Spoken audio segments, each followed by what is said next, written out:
Okay, class. Naintindihan ba? Opo. Besan tayo tatambay. Akala ko ba sa dagat tayo? Pangit doon, mabuhangin. Ay, nag-inarte siya. Pero yung pusod mo mabuhangin, carry lang. Wala na bang tanong? Opo. Pre, takas na tayo sa cleaners. Hinihintay na tayo nila Badung. Sige pre, dalian natin. Hagis mo na lang yung bag ko pre sa bintana. Naisulat nyo yung lesson? Opo. Yes! Okay, bring out 1/4 sheet of paper. Mag-quiz muna tayo saglit. Ha? Uwian moments.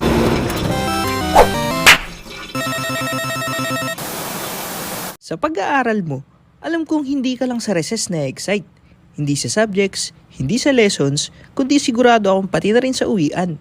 Hindi pa nag-ring yung bell ng school, hindi ka na mapakali sa upuan mo. Kasi yan na marahil ang paborito mong parte sa pagpasok sa paaralan. No, sir! Kasi naman, masusuklian na kasi nito ang isang buong araw mong pakikipagkapwa-tao at pakikipagplastikan sa kaklase mo. Pati na rin ang pagpapanggap mong nag-aaral ka kahit hindi naman. At kung naaalala mo na ang kakulitan mo tuwing uwian, baka isa yan sa mga kwelang ganap na mapapanood mo sa video na to. Una, tuwing uwian, hindi mawawala ang mga nakatokang cleaners o tagalinis ng room. Pero dahil sobrang kulit ng mga kaklase mo, minsan sila pa ang unang lumalabas kaysa sa teacher. Tapos mababad trip ang ibang cleaners dahil sila lang naiwan. Kaya gagawa sila ng paraan para habulin ng mga ito at pagalitan. Pre, tara na. Huwag ka na maglinis dyan. Oo nga, hinihintay na tayo. Huwag ka na magpanggap dyan. Saglit lang pre, pinapalabhan pa sa akin yung basahan eh. Utot mo. Di mo nga malabhan brief mo eh. Yan pa kaya. Tara na pre, takasan mo na yan. Sige, hagis ko bag ko sa lawin nyo Tapos tatakbo ako. 1 minute later. Brando! Yung basahan! Pre, dito pre. Ipapalaman ko talaga sa yan bukas umaga. Okay, class dismissed. See you next week. Hoy, mga cleaners dyan maiwan kayo. Be, pwede magpaalam? Gagawa kasi kami ng project Pwedeng hindi mo na ako maglinis? Hala, 2 na lang kaming cleaners. Sige, pero maglinis ka next week ha? Oo, be, promise. Meanwhile, Namiss kita. Be? Ay, wow. Akala ko ba may project kang gagawin, te? Pagod na pagod kami naglinis ng room kanina. 2 lang kami. Tapos ikaw nakikipag-date. Ano project ginawa mo? Makipaglandian?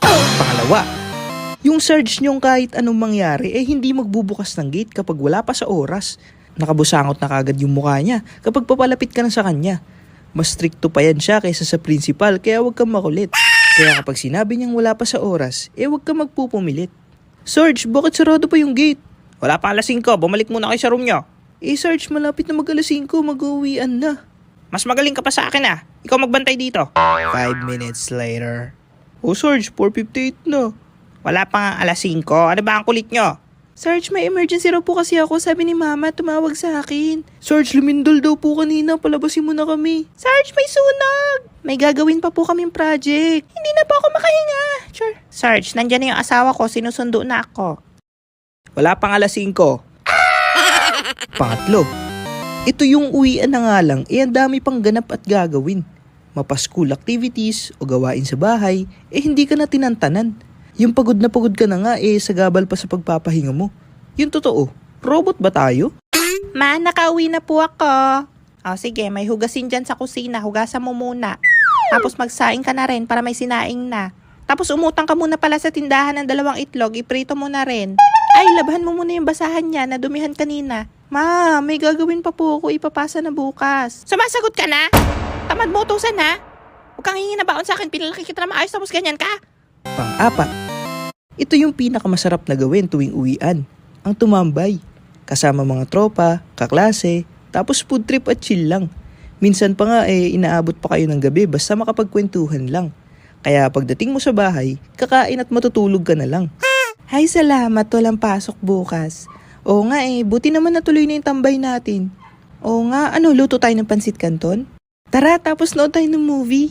Hindi ba kayo hanapin sa bahay nyo? Okay lang yan, isang galitan lang naman edi sagarin na namin.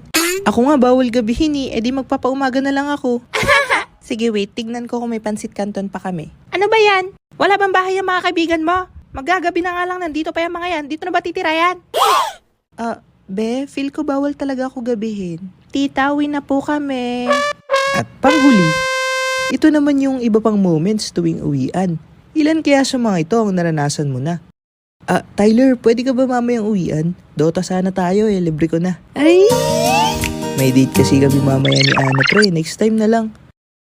Lagi na lang si Ana. Sige pala, pre. Pre, may assignment ka na ba sa math? Pwedeng patulong? Di ba magkikita kayo ni Ana mamaya? Oh, bakit?